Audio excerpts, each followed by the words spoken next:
오늘 하나님의 말씀은 사무엘상 17장 1절에서 11절까지의 말씀입니다. 블레셋 사람들이 그들의 군대를 모으고 싸우고자 하여 유다에 속한 소고에 모여 소고와 아세가 사이에 에베스담밈에 진침해 사울과 이스라엘 사람들이 모여서 엘라 골짜기에 진치고 블레셋 사람들을 대하여 전열을 벌였으니 블레셋 사람들은 이쪽 산에 섰고 이스라엘은 저쪽 산에 섰고 그 사이에는 골짜기가 있었더라. 블레셋 사람들의 진영에서 싸움을 도두는 자가 왔는데 그의 이름은 골리앗이요 가드 사람이라. 그의 키는 6규빗 한 뼘이요 머리에는 노투구를 썼고 몸에는 비늘 갑옷을 입었으니 그 갑옷의 무게가 놋 5,000세겔이며 그의 다리에는 놋 각반을 쳤고 어깨 사이에는 놋 단창을 메었으니 그 창자루는 배틀채 같고 창날은 철 600세겔이며 방패든 자가 앞서 행하더라. 그가 서서 이스라엘 군대를 향하여 외쳐 이르되 너희가 어찌하여 나와서 전열을 벌였느냐? 나는 블레셋 사람이 아니며 너희는 사울의 신복이 아니냐? 너희는 한 사람을 택하여 내게로 내려보내라. 그가 나와 싸워서 나를 죽이면 우리가 너희의 종이 되겠고 만일 내가 이겨 그를 죽이면 너희가 우리의 종이 되어 우리를 섬길 것이니라.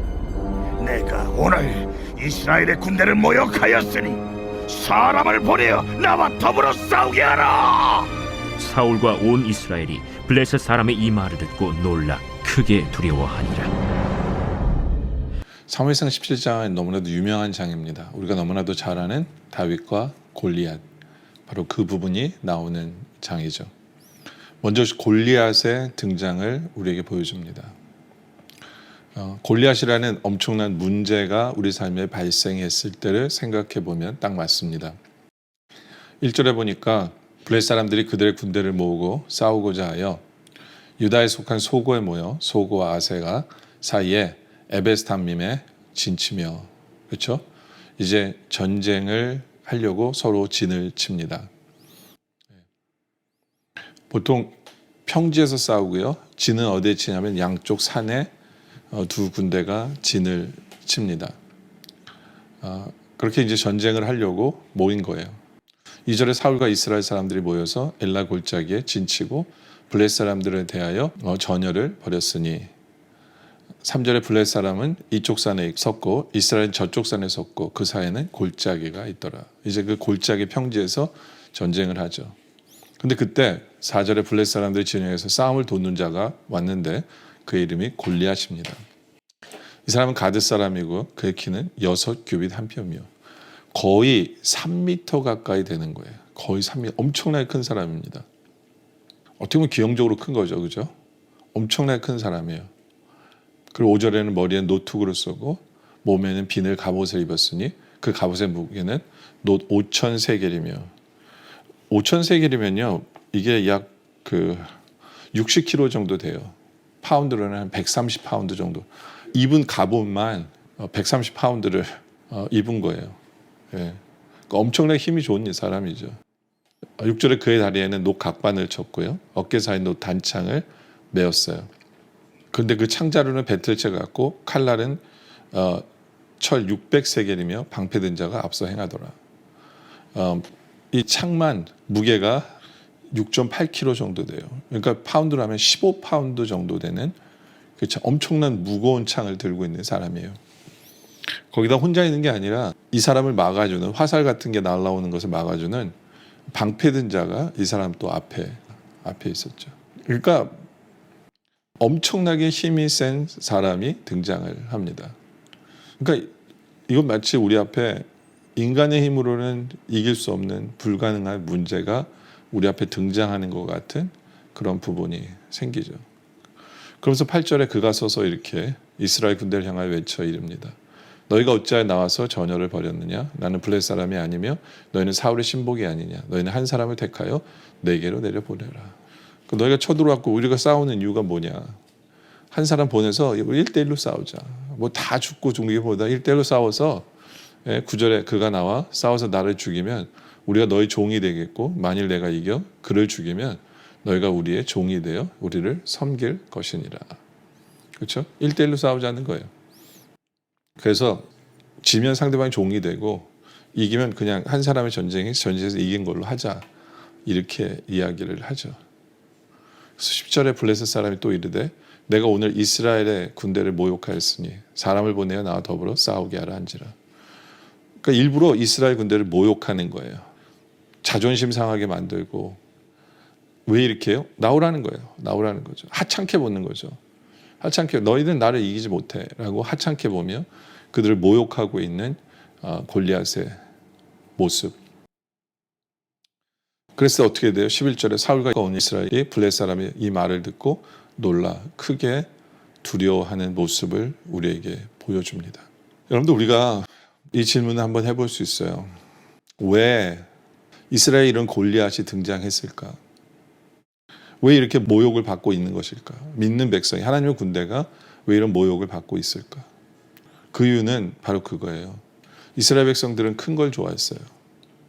사울 왕이 커서 왕으로 좋아했죠. 그죠? 이들은 세상적인 개념으로 세상적인 것을 의지하는 사람이에요. 크고 힘 있는 것. 그것을 좋아해요. 그리고 그것을 갖고 싶고 그것을 부러워하고 그리고 그것을 가지고 있는 사람을 두려워해요. 그렇기 때문에 하나님께서는 그들에게 골리앗을 보여주신 거예요. 골리앗을. 그들이 두려워하는 것을 오히려 보여주시는 하나님이죠. 그리고 그 두려워뿐만 아니라 모욕당하게 하시는 하나님. 왜요? 결국에는 너희들이 의지하고 너희들을 좋아하고 너희들을 부러워하는 거 그거 아무것도 아니라는 거예요. 예. 하나님을 의지하고 하나님이 최고지 그거 아무것도 아니라는 것을 하나님께서는 보여주시려고 골리앗을 등장하게 하신 거예요. 이스라엘 백성도 문제였지만 사울 왕 같은 경우에도 이제 하나님 앞에 제대로 서지 못했잖아요. 그러니까 그런 문제들이 닥치는 거예요. 사탄이 가볍게 보는 거예요. 사탄이 가볍게 봐요. 늘 우리가 깨어있어 준비된 모습으로 하나님과 깊은 교제로 나아가며 살면 이게 문제도 안 돼요. 솔직히 이게 문제도 안 돼요. 근데 사울 왕 같은 경우는 하나님과 멀어져 있잖아요. 하나님과 멀어져 있다 보니까 사탄이 가만 안 내버려 두죠. 그냥 적극적으로 넘어뜨리려고 다가오는 그러한 모습을 보게 되어지죠. 그렇죠? 안타까운 거예요. 그리고 세상은 자신만만하는 거예요. 세상은 당연히 자기가 이길 거라고 생각하고 와서 모욕을 해요.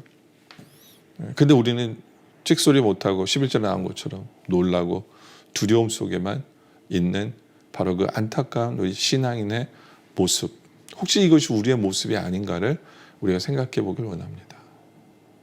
우리는 세상의 힘 앞에서, 세상의 돈 앞에서, 크고 좋은 것 앞에서 그것을 부러워하고 그런 사람이 등장해서 그 사람들이 우리에게 뭐라고 할 때 우리는 두려워하고 놀라고 어찌할 바를 모르고 혹시 그러한 모습이 우리에게 있는지를 우리가 돌아보길 원합니다.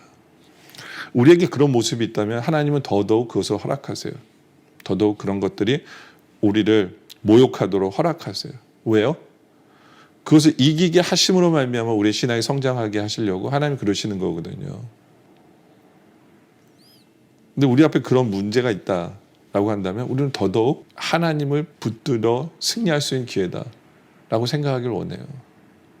세상을 의지하던 걸 끊어버리고 세상을 부러워하던 것은 끊어버리고 세상의 욕심은 내려놓고 크고 무겁고 좋고 힘있고 그런 걸 부러워하지 않길 원해요. 그런 것은 결국엔 하나님이 창피하게 만들 거예요. 그거에 매여 살지 않길 원합니다. 그거에 매여 살지는 않고 오히려 우리의 신앙은 하나님이 최고다. 하나님은 승리케 하신다. 그 골리앗 아무것도 아니다. 솔직히 인간의 눈으로 봐도 그래요. 그 사람은요 옷의 무게만 130파운드예요. 그죠? 이것만 15파운드. 이거 제대로 휘두르기도 힘들걸요. 물론 공격하기는 쉬울 거예요. 그 무거운 걸 한번 내리치면 막지도 못하고 그냥. 근데 이 사람의 약점은 뭐냐면 느리다는 거예요. 느려요. 세상의 모든 적들은 허점이 다 있어요. 허점이 다 있어요. 두려워할 필요가 없어요. 상식적으로도 두려워할 필요가 없다라는 거죠. 그리고 믿음의 눈으로는 더욱더 두려워할 필요가 없이 오직 하나님은 이기해 주신다는 그 믿음으로 그 문제를 담대하게 바라보고 부러워하지 아니하고 맞서 싸우는 하나님의 이름으로 맞서 싸우는 그런 우리들이 되어서 골리앗이라는 그 거대한 문제를 넘어뜨리고 무너뜨리고 승리하는 바로 그러한 삶을 살아가는 우리 모두가 되어지시기를 주님의 이름으로 축원합니다. 기도드리겠습니다. 아버지 하나님, 우리 앞에 거대한 문제가 있습니까? 골리앗 같은 문제가 있습니까?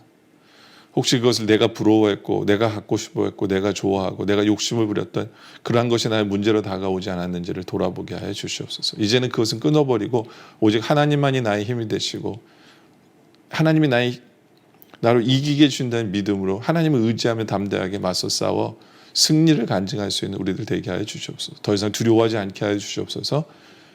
승리하는 하나님이 우리와 함께 하심을 기억하며 하나님 붙들며 하나님의 영광을 나타내며 승리를 간증하며 살게 하여 주시옵소서.